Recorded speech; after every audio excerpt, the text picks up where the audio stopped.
New video into the newsroom shows hundreds of Guatemalan migrants being deported on some of the last flights under the pandemic-era border policy Title 42. New immigration rules will take effect within the next few hours when that policy expires. It's not clear how many migrants are on the move right now. With this policy coming to an end, a U.S. official says that the number of daily encounters on Tuesday hit 10,000. This video shows a large group of migrants gathering at the southern border in San Diego County.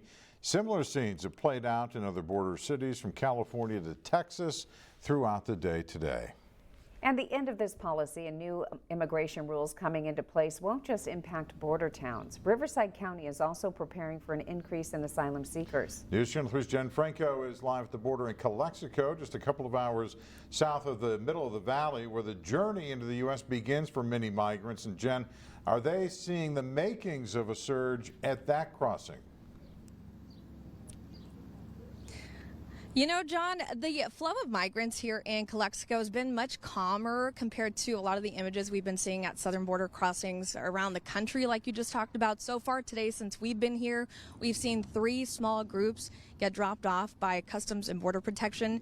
Leading up to today, the Calexico city manager tells us that they've been seeing groups of about 20 or so getting dropped off. They do expect that number to get much higher in the days, weeks, and months ahead, impacting Riverside County eventually.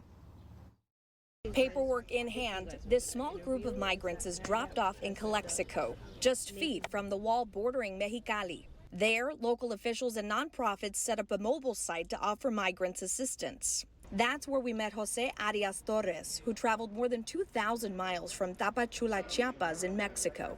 Thanks be to God and grateful, blessed to be here first and foremost.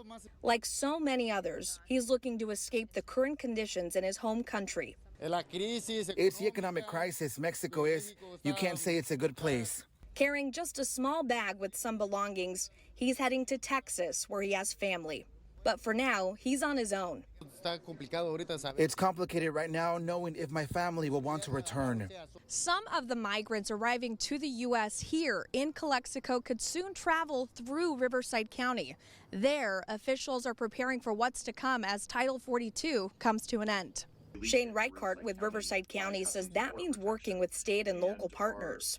Our goal is really to pass them off to our nonprofits and to their transportation to get them on their way. The county says the average number of undocumented migrants dropped off in Riverside County by CBP averaged 122 per day in March and April of this year. So far in May, the county's been receiving closer to 200 migrants per day. Typically, families and individuals are moved within 2 days. The Galilee Center in Mecca helps the process move along. We're prepared to receive as many as 300 daily, but the most that we've been receiving is about 200.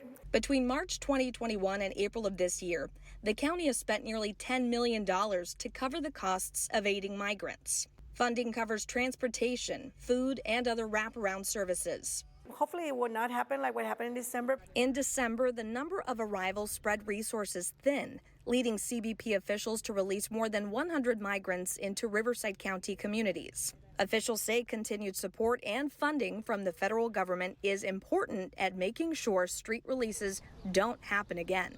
If we weren't doing this, these individuals would be released into our county and they would be here longer. There would be other impacts to our county residents. And officials here in Calexico tell me that those drop-offs could actually likely increase in the evenings when it's much cooler compared to the higher temperatures you're seeing right now. John and Karen. So, Jen, has CBP released any migrants into communities in Riverside County recently? Yeah, Karen, I asked Riverside County officials that very question just this morning, and they say that has not happened since December. They do say, though, that they have hired temporary staff that's dealing with these efforts to aid these migrants, and they say that their positions, along with any potential overtime, is covered by reimbursement payments that come from state and federal programs. They told me that none of this is being paid for by taxpayer dollars. Reporting live in Calexico, Jennifer Franco, News Channel 3. I'll send it back to you guys.